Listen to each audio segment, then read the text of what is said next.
One.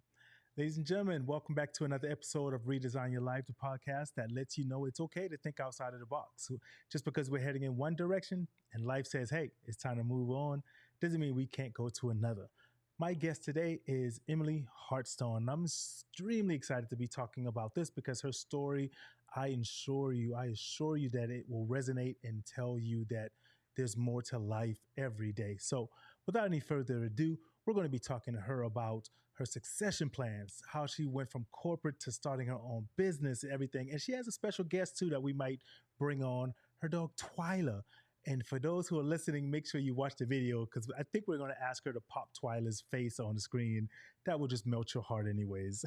So, without any further ado, ladies and gentlemen, let's give a big round of applause to our guest, Emily.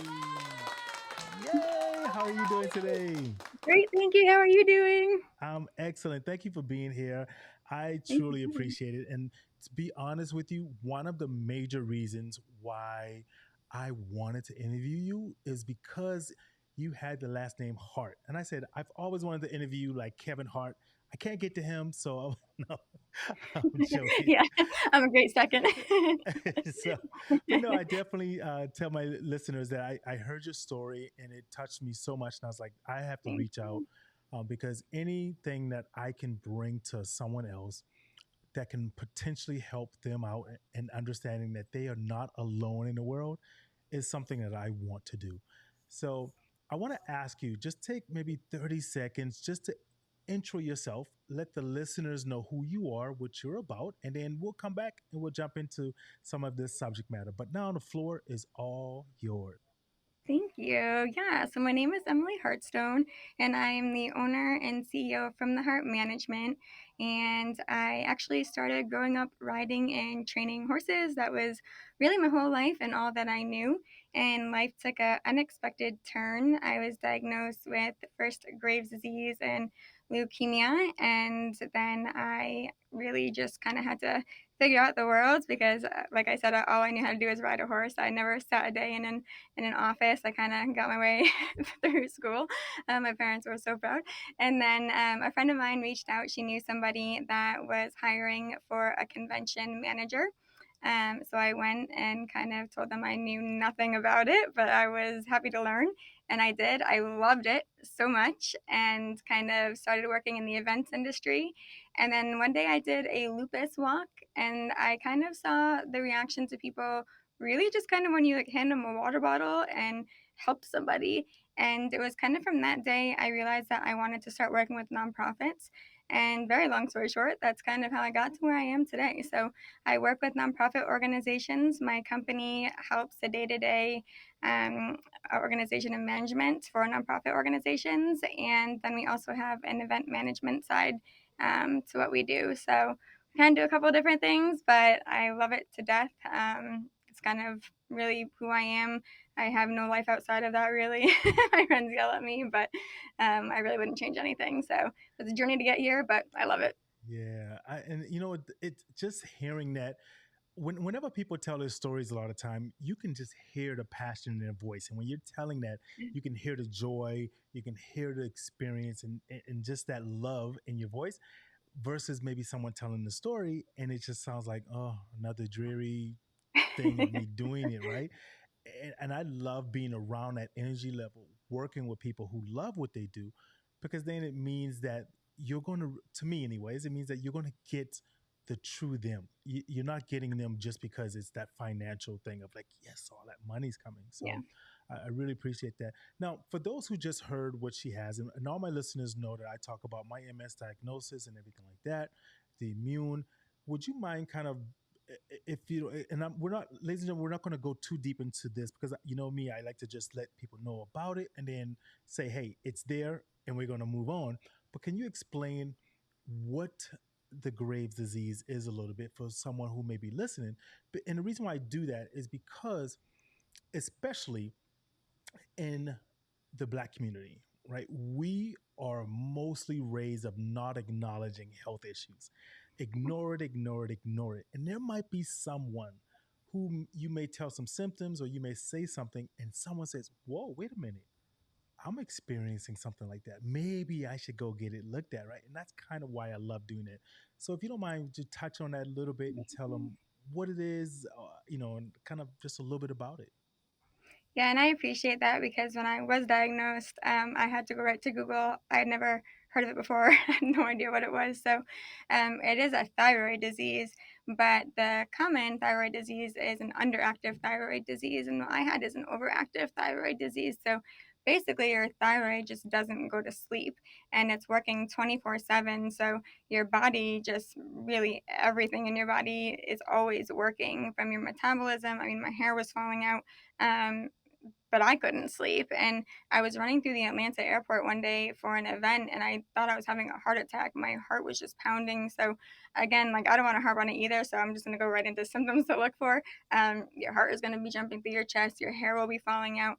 I had anxiety. I mean, kind of my job was to diffuse stress. So I just had this overwhelming anxiety that I couldn't get rid of.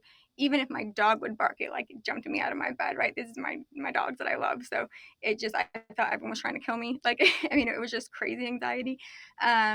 And it's kind of one of the things that it's most commonly misdiagnosed for is a mental disorder. So a lot of times, especially with women, they're gonna go in and say like, "Oh, you're PMSing. This is give you some Xanax." Like that's what happens, and it's not. I had the textbook thyroid. Literally, my gland was sticking out of my neck. So you can also look in the mirror, and you have where your Adam's apple is, but down here, if you have it looks like a butterfly.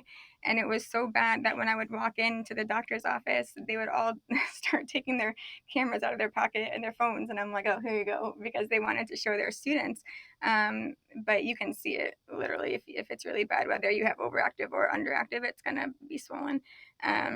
But really, it could just controls everything. So if you just have weird symptoms going on in your body, the first thing I say is go get your thyroid checked. If you're a man or a woman, it can happen to everybody. Um, and it's very common. I mean, a lot of people have it. Like 90% of the people in the world will have a thyroid disorder sometime in their life. It runs in your family. If it's autoimmune, it doesn't have to be autoimmune.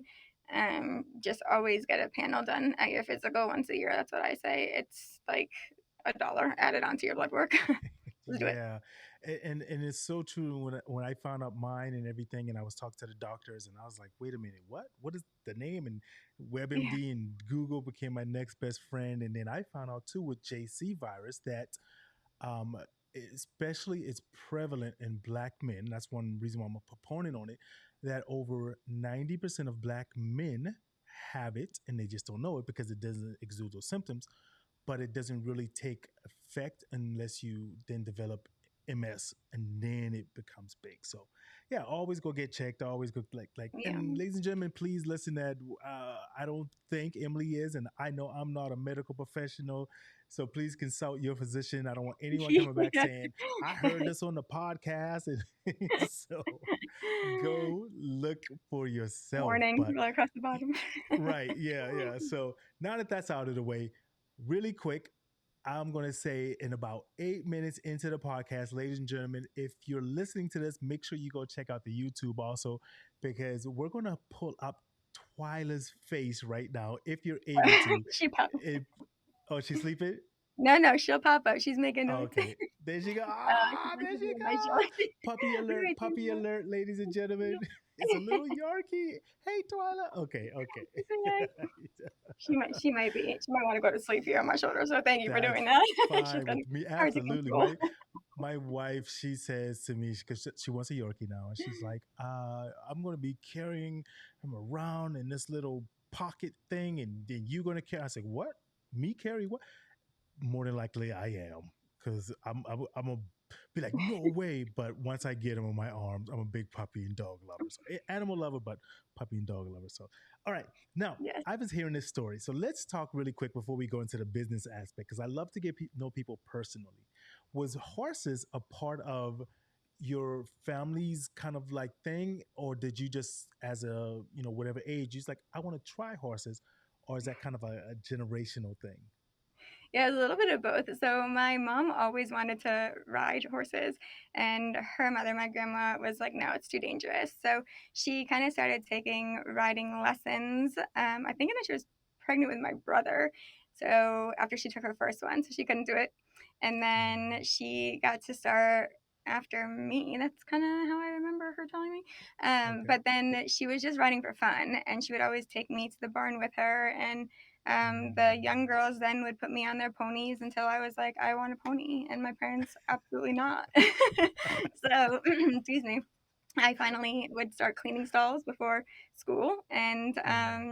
they would let me. I would pay off my lessons that way, and then I got good, and I wanted to Mm. compete, and that's kind of how it all started. And I was more and more serious, and kind of passed my mom until I was teaching her. But that Yeah. also became a business for me. So I rode professionally, and I was buying and selling horses, and that's why it just kind of like took my life away when I got sick and Yeah. diagnosed. And so it wasn't Mm. just like, oh, that was my whole life. I played around with horses, but that was Yeah. my business. So it wasn't a family business. That kind of became when my mom was always with me every day, but it didn't start off that way in my family. It was just for fun prior Right, to right. all of it And happening. I Yeah. can see that, and that's why I always kind of try to talk about with people. It's like if you could find something that you love and you can turn it into a business or something like that, you will find more joy in it and everything. I rode a horse once, and I say that with emphasis. And it wasn't even a ride like I was at a ranch or something like that. It was like one of those little small ones where we just went around in a circle at like a carnival or something. So it wasn't even I got to get speed or anything. It just walked. So I don't even want to say I even rode it, but I would do it again. I definitely would because I'm open to new experiences, right? Yeah. And I love trying things. Like my cousin, he asked me to go skiing. And I told him at first, I was like, nope, no way. And then I said, you know what? Let me just try it. I said, but I'm doing a bunny slope. I'm not going down a big slope yet. Let me just do a kid's one. I'm gonna be the only grown man with 8, 9 year olds going on the ski slope. But I think those things really, I try to tell people all the time is that we need to make that time Yeah. for life, right? Those experiences. And I tell my son, he's 9, all the time. I say, make memories over money, right? If Yeah. you're making memories, the money will come. Mhm. I want you to be Yeah. 35 and you telling your kids, this is the island that my mom and dad took me to when your grandparents took me to when I was your age, and I saw my first dolphin, for an example. Those memories are more important. And money will fade, but it's something we need. So, anyways, so now you went through all that part of that, and then you decided to go into the horses and that business, and then that led you into the business that you're in now currently, or was there something in between? Tell us that story.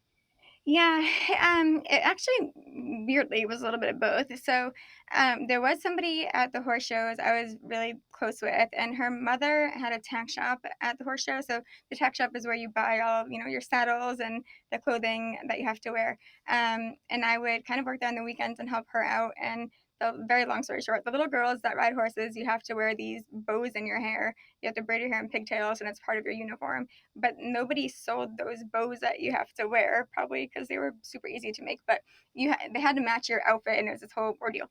So I started making them when the parents were coming in to ask them, and that became like a little side hustle business that I did. But she had another business where she made fire resistant hoods for NASCAR drivers and firefighters.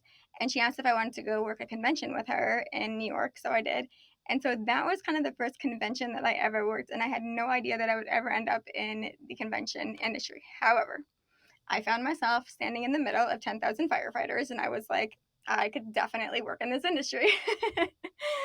But I didn't know, again, that I was going to end up working in convention. So I kind of saw the planner running around one day when I was asking her questions of like where we should set up and everything. And I was like, wow, this must be like a really hard job to do. She's like, yeah, it's like a lot of logistics, but I had no idea what it really took now knowing. But I can remember everything down to what she was wearing because it just made such an impact on me watching her run around. So fast forward. Is when I was diagnosed, and then I got that phone call from my friends that she knew someone that needed a position. I kind of remembered this girl, so I knew a little bit about what was going to happen. But again, I had no idea how much was really involved. So it did weirdly kind of take me down this path, but it wasn't how I expected it really to get me here. But I did start from the horses, and then I went kind of straight into the event planning, and then it there were two companies really until it came here. So I wasn't really hopping around at all. I'm kind of, one of those I stay in relationships for a long time kind of girls. And it was the same way with the companies that I worked for. Um, so then I worked for one for about 7 years. And the woman that I went to, she was older. Um, and when I was on my job interview there, I knew I was looking for like a home. And so respectfully, I asked her, I'm looking for like a home. And, you are a little older. Are you going to remain here, or are you looking like to retire soon and sell off the company, or what's going to happen with that? And so she explained to me that she was looking for a succession plan. And we had an agreement, and that's what we did moving forward. So I stayed there, like I said, for about 7 years. And then one day she came in and told me she sold the building, and I never heard from her again. And that is how my company was born. So, Yeah. yeah, it was kind of a blessing in disguise, I will say. Yeah. But here we Yeah, are. it's one of those things. And so a little backstory, and I think this could help you on how I see it as well. With that, is for everyone who's heard me talk about this before, and if you're listening for the first time, I'm a retired military veteran. I'm a retired Marine. I was in the Air Force, and then I went into the Marine Corps, which is usually backwards. People from the Marines go into the Air Force so they can relax the last portion of their career. But I did it opposite. And so I ended my career in the Marine Corps. And it's one of those things where we talk about loyalty with the company, right? That's beat into us in the service, beat in loyalty, loyalty. But then there's also that part of a company, in my opinion, most companies, the bottom line is the company. So I use this analogy, maybe this will help. When people say you need to give the company 2 weeks notice before you quit and leave, and I say okay, but do they give you 2 weeks notice before they fire Yeah. you? Right? So or do they give you notification that I'm going to sell the company? And I experienced something similar to that because we had a Facebook group, a gentleman and and we had close to 25,000 people within the Facebook group, and then he went and sold the Facebook group to someone else, and then they took it over. And I was like, wait, what? I can't log in. What's happening? So, man, those blows really hit you. But Yeah. they also, like you said, a blessing in disguise. They teach you a little bit. And so you said, you know what? I'm taking that hit, and I'm going to kind of push on. So where did the motivation come from? Because most people could have folded their cards at that moment. They could have said, "Oh man, can you tell us the feelings you went through? If there's someone else who may experience that, have experienced it, and they could use those words to say, you know what, I need to get back up on a horse." Pun intended. Good one. Um, yeah, and I do want to do a good job touching on this because I do a poor job touching on this one. Um, it was a very fragile subject for me for a while, excuse me, because I found it hard. I didn't ever want it to sound like I was speaking poorly about this woman because she was sort of like a second mom to me. But at the end of the day, it happened. So I kind of had to let go of that. And I do want people to understand that this is a real life thing, and it does happen a lot to a lot of people. And for a couple of reasons. I had so much pressure growing up because I was the youngest of five. And my older siblings all went to Ivy League schools. They followed in my dad's footsteps. And then I was just like the kid that rode horses. This is how I felt. I'm sure how my family looked at me, but how I felt. And so I was already like the dumb one. And then, I started slowly coming through the industry and everything, but there was a lot riding on me. And then I finally had it where, okay, great, I was going to take this company over and I was going to be a somebody. And then this happened and it dumped on me. And there were a lot of times I had really major positions offered to me while I was working for her, really high paying jobs, six-figure jobs, but I didn't take them because I was so loyal, and I knew it was going to be my time. I was going to own this company.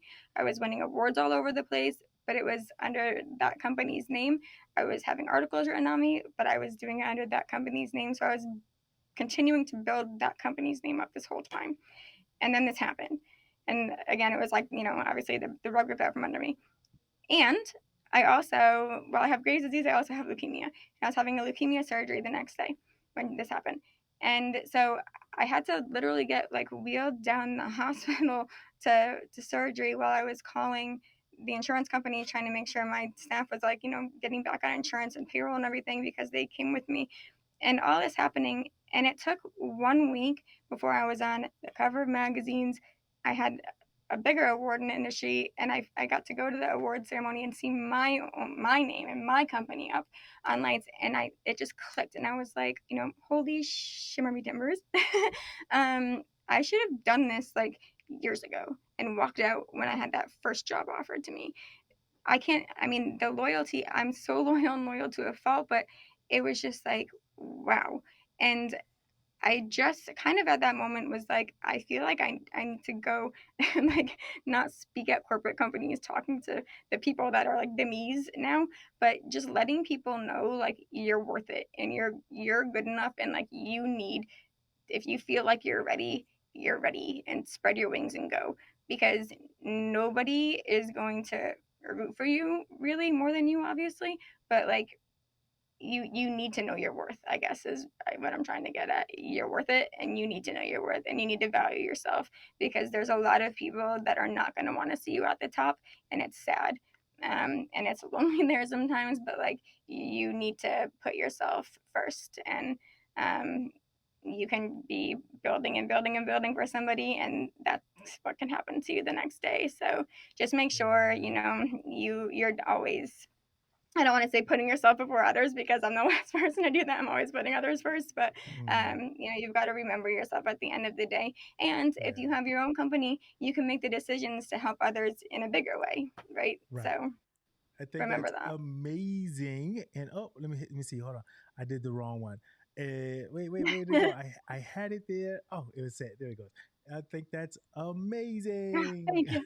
All right, so I am 100% on board with that because it's kind of like with the service. And basically, what I was going at with that was that I got injured, and then I started needing knee surgeries and then back surgeries. I've had three back surgeries, four knee surgeries, and life just hit me. But and it was like I gave all these years, all that time of where you told me to get up at 3 in the morning, I'm there, stay longer, we need overtime, basically, all of those things. And then when I needed a little extra help, it was like, you can't run anymore, you can't do this anymore. So we're not, so like you said, your biggest advocate should be you, even in the medical world. Yeah, If you get a second opinion, talk to different doctors because they make mistakes. yeah, I found out that for about 8 months, they had me on the wrong infusion for my MS.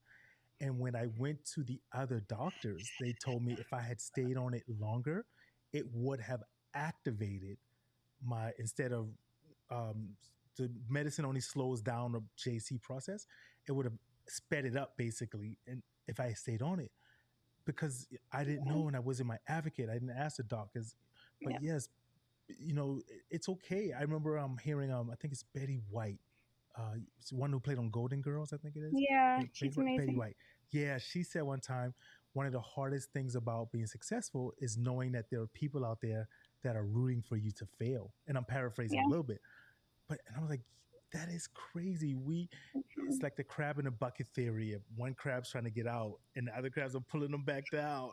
yeah, So, yeah, because like if I can't get out, you can't get out. If I can't succeed, you yeah. know, It's it's sad. crazy. Oh Yeah. man. It's really sad that people are like that out there. And I think I did a post on LinkedIn recently about this. Yeah, I have a really good friend.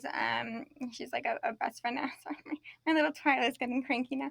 Okay. I have a best friend that I met, and she was a vendor because I have another company that I do vendor shows that I started to help pay my lovely medical bills. And Mm. she is an incredible, incredible, I don't even know, is it jewelry maker? I feel like I'm being really stupid right now, and there's a really good word for that. Is there? There I don't might know. be. I don't An feel it either. artist, Okay. artisan, jeweler, jewel. I feel like it's That like sounds jewelist. good. She's gonna kill Sounds me good right to now. me.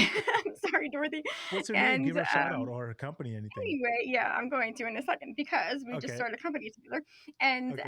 but you can see everything I'm wearing right now. It's called Heart's Purpose, and because we're giving Nice. 25% of all of the profits to leukemia, and I saw her one day and I was like, hey, it'd be really cool if you made like a heart necklace for me. and this is where it Oh. started. And instead of pulling each other down and not wanting to see each other at the top, we Mm. build together.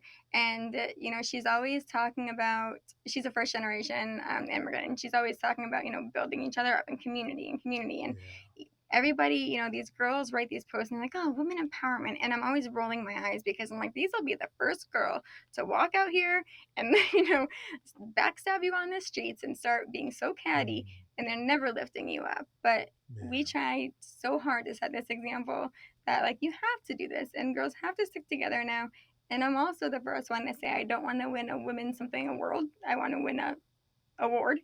you know Right. but it's just, it has to be that way. I mean, I just don't know why people are not sticking together and trying to rise together. It's so sad. The world we're living in right now sometimes is just like watching a movie. I can't even believe it. Yeah, and it's and we're gonna get ready to wrap it up because I know Twilight's getting cranky in there. But I wanted to say on that that it is one of those things where we sit back and we say, and that's why I always talk about we don't have to be beholden to our ancestors' history. Yeah. You know, we can think outside of the box. Like I meet people and they say, "Well, I keep my Christmas tree up for X amount of days afterwards because my family did it for so many years."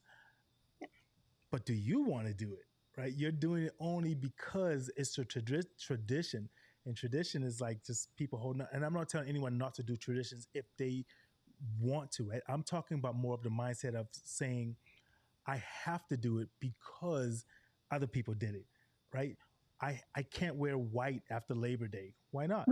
Because people in the country say you can't. You're going to look. No, if you choose to wear. For example, I wear kilts. I love kilts. Yeah. I wear them all the time.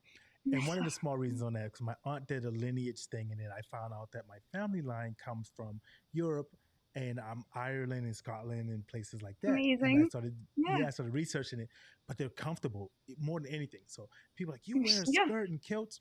My favorite line is, okay. I say it all the time. If someone wants to Yep. argue with me or say, okay, I'm not going to Yep. change your mind. I, your beliefs are your belief. Absolutely. I have a very, very simple system, three F's. And I'm going to say this for the radio kind of version, right? If you don't feed me, if you don't finance me, and if you're not fornicating with me, Yeah. then I don't really care what you think.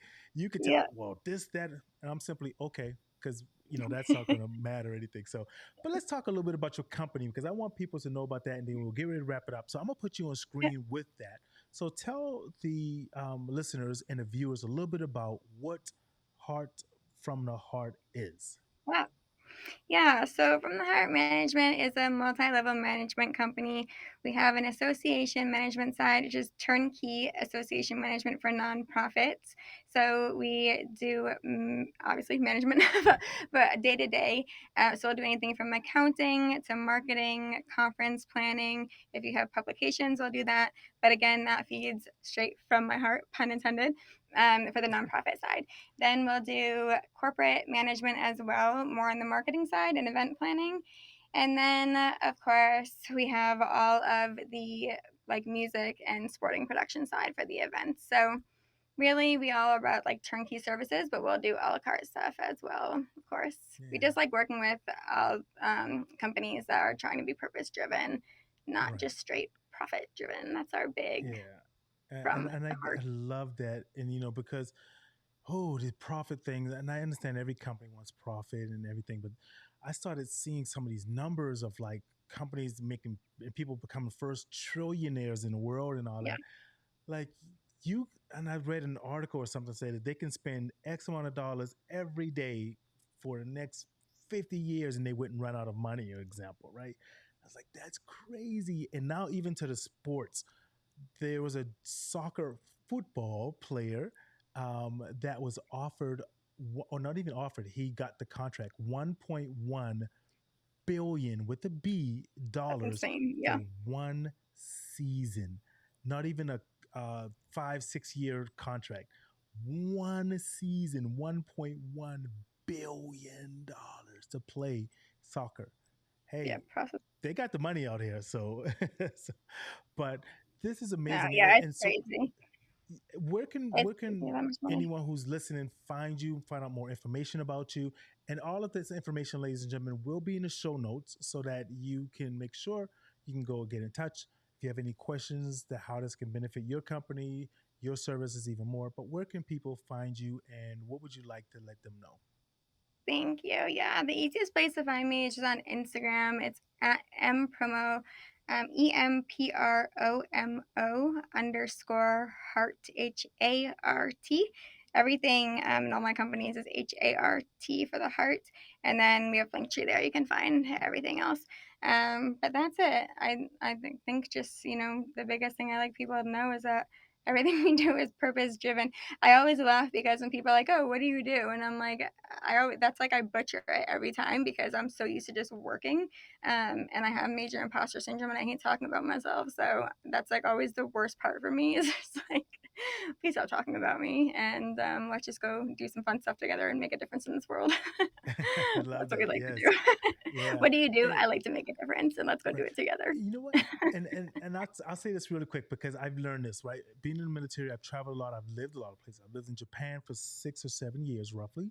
Lived in Europe, and one of the small things I like to kind of compare it to with the U.S. is people over in other cultures and country, they um, they live to eat, whereas we eat to live, right? I remember being Yeah, in Rome and people would be 3, 4 in the morning drinking and laughing, and I'm like, oh, and they're like, yeah, I got to go to work in a few hours, right? Because they understood I want to live life, and yeah, like that was kind of important how you were just touching on that to tell people that they should take the time and slow down and enjoy the meal, enjoy life, enjoy the things that you're saying, like you said, working with people. And it's funny because when people ask me what do I yeah. do, I always answer with like hobbies and things first before Yeah. work. But people here in the United States, they mean what do you do for For- work? So people say, well, so what yeah. do you do? I was like, oh, I love scuba diving, I love chess, I love this, and then they'll say, no, no, no, no, for work. I was like, Yeah. oh, right, yeah. So I appreciate that, and thank you for sharing it. Are there any final words you want to maybe leave someone with? Any thoughts out there if someone's sitting in their vehicle, and this is my avatar, this is my person who I speak to, right? That person who's at work or they're driving to work, they park their car and they're sitting in a vehicle and they're just looking at the building like, I don't want to go in there. There's got to be something different. I just don't know what it is. Any thoughts to that person who's sitting out there and want to do something different with their life, but they just maybe don't have the courage or they just don't know the steps? What do you want to tell them? I just say to everybody, life is too short. You never know if you're going to have it tomorrow. Not in a morbid way, but is in a real way. And, live for today, live for you. You have to be happy. You have to love what you do. So if you're thinking about making, that next step or the next invention or the next patent, go for it. You can do it and you're worth it. And nothing can stop you except you. Nobody can stop you except you. So don't don't let yourself stop you. Get over the hurdle. And for everybody in general, you never know what the person next to you is going through or what they just went through. So everybody just be a little kinder and smile more and hold the door for the person next to you, and signal for the person to go before you, before the red light. It's not going to kill you. And just make the world a little bit of a better place. If everybody was just a little bit kinder, it would just be so much better of a place every day. Yeah, I love that. I love that. Thank you so much. I'm gonna give you a thing that I do, and anyone else try this. I don't think I've had one person not smile when I've done this. Right, so I'll be walking past someone in the grocery store or maybe somewhere, and I was go, "Oh, excuse me, ma'am, or excuse me, sir, you dropped something," and then they'll turn and they'll look down, and I was like, "Oh, you dropped your smile." And I immediately it love brings it. a smile up. It brings a smile like, oh, you Yeah. dropped something, ma'am. And they're, what? I was like, oh, you dropped it. And sometimes I'll even pretend to pick it up. I was like, here you go. It's your smile. I love it. So, but Yes. hang with me for Yeah. 1 second. I'm going to close out the show and then I'm going to come right back to you. Okay. Yeah. Thank you so much. Ladies and gentlemen, thank you all for coming and listening to another episode of Redesign Your Life. Again, our podcast is dedicated to you and showing you different ways to help you think outside of the box. I sincerely appreciate all the information that we got from Emily. And if you have questions for her, make sure you get in touch with her. All of her information will be in the show notes, in which you can go and take a look at and reach out to her company for any of the event services or any of the services that they provide. And also the jewelry, the new jewelry that's coming out. Good 25% of that goes to the cancer, I think, research and everything, but we will make sure we have all of the information for you. So again, thank you for listening. Make sure you redesign your life. And also, I want to make sure that you continue to live while you are alive.